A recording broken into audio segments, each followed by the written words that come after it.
শ্রীপুর ইউনিয়নে বিএনপি নির্বাচনী জনসভায় জনসমুদ্রের রূপ নেয়। জনসভায় প্রধান অতিথি হিসেবে বক্তব্য রাখেন ধানের শীষ প্রতীকের প্রার্থী মোহাম্মদ কামরুল হুদা।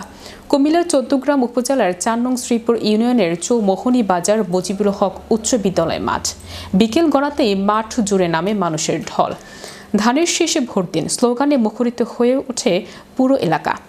বিএনপির উদ্যোগে আয়োজিত এই নির্বাচনী জনসভায় প্রধান অতিথি হিসেবে উপস্থিত ছিলেন ধানের শীষ প্রতীকের প্রার্থী মোহাম্মদ কামরুল হুদা।